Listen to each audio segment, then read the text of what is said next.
ይድረስ ለጀግናው ለአገር ባለውለታው ለቆራጡና ለአገር ወዳዱ ለቀድሞ ለኢትዮጵያ የጦር ኃይሎችና መለዮ ለባሾች በሙሉ እናት ሀገራችን ኢትዮጵያ ታፍራና ተከብራ የኖረችው በጀግኖቻችን ደምና አጥንት ነው። እንደሚታወቀው ሁሉ በ1983 ዓ.ም ህወሓት ኢህአዴግ ኢትዮጵያን ስትቆጣጠር የቀድሞ ሰራዊትን የሀገር ባለውለታውን አፍርሳ ነበረ። በኢትዮጵያ ታሪክ ከቀላል እስከ ከባድ መሳሪያ ተሸክሞ ለምኖ የበላ የህዝብ ልጅ የቀድሞ የኢትዮጵያ የጦር ኃይሎች ነበረ። ያም አልበቃ ብሎ ደግሞ በአዋጅ የደርግ ሰራዊት በማለት ተቀጥረን እንዳንሰራ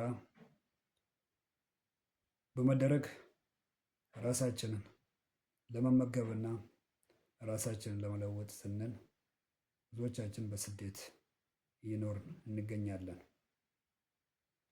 ለመጀመሪያ ጊዜ በኢትዮጵያ ታሪክ ሰራዊትን የበተነና ቤተሰቦቹን ቤት አልባ ያደረገና ተፈናቃይ ያደረገ ከወታደራዊ ካምፕ ቤተሰብን ከመንግስት ቤት አስወጥቶ ሜዳ ላይ የጣለ አገዛዝ የህወሓት አገዛዝ ነበረ።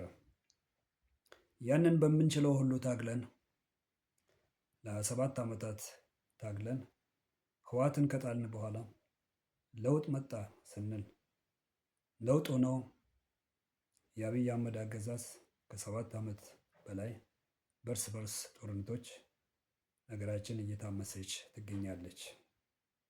ኢትዮጵያ ለአፍሪካ የነጻነት አባት የተባለችው በአፍሪካን ብቻ ሳይሆን በዓለም አሁን የቀጠናው ቀውስ ጠንሳሽ ሆና ቀጥላለች።